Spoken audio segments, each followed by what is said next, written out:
महाभारत का मैंने अच्छा अध्ययन किया है, और महाभारत के लिए लोग अलग अलग पात्रों का उत्तरदायित्व डालते हैं, लेकिन मुझे सबसे अधिक उत्तरदायी जो मैं मानता हूँ महाभारत के लिए, वो मैं पितामह भीष्म को मानता हूँ। क्योंकि उन्होंने राज्य को राष्ट्र के ऊपर, यदि वो राज्य को राष्ट्र के ऊपर न रखते, हस्तिनापुर के सिंहासन को सबसे ऊपर न रखते और अपनी प्रतिबद्धता हस्तिनापुर के सिंहासन के बजाय वो एक वृहत राष्ट्र को रखते, जो भगवान कृष्ण की चेतना थी, वो रखते, तो महाभारत नहीं होता। क्योंकि किसी का साहस नहीं था जो पितामह के विरुद्ध जा सके वहां। लेकिन वो कतिपय मौकों पर चुप रहे। जो निर्णायक मौके थे उन पर महात्मा भीष्म चुप रहे, और उन चुप्पियों के कारण महाभारत हुआ।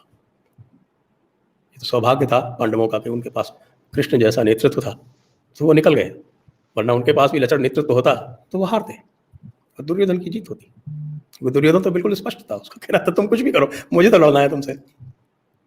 ये जिहादी क्या करेंगे, तुम कुछ भी करो, हमें तो लड़ना है तुमसे। यही अभी किसी एपिसोड में बात हो रही थी, तो मैंने प्रश्न पूछा था किसी से, भाई कि ये युधिष्ठिर नीति है, ये भारत जो है ये युधिष्ठिर नीति से चलेगा या कृष्ण नीति से चलेगा?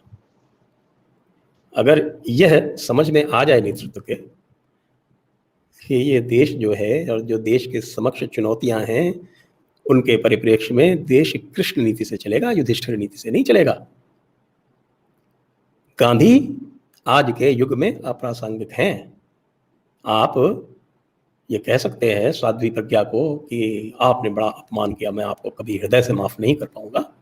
ये क्या संदेश देना चाहते हैं? देश को यदि गांधी के रास्ते पे ले जाना है तो फिर आप देश को एक और विभाजन की तरफ ले जा रहे हैं, बिल्कुल स्पष्ट होना चाहिए। और ये नेतृत्व को स्पष्ट हो या ना हो, लेकिन जो अनुगामी हैं उनको तो ये बिल्कुल स्पष्ट होना चाहिए।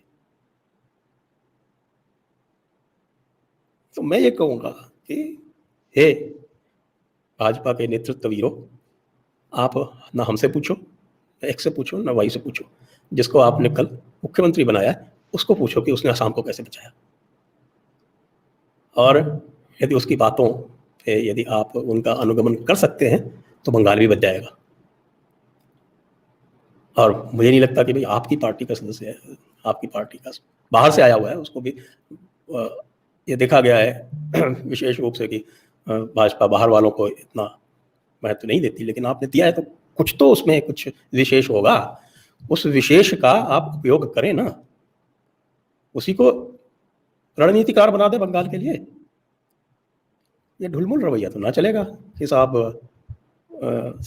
उपासना पद्धति अलग है, बाकी हैं तो सब हिंदू ही, तो फिर तो हिंदू ही हिंदू को मार रहे, चिंता क्या है?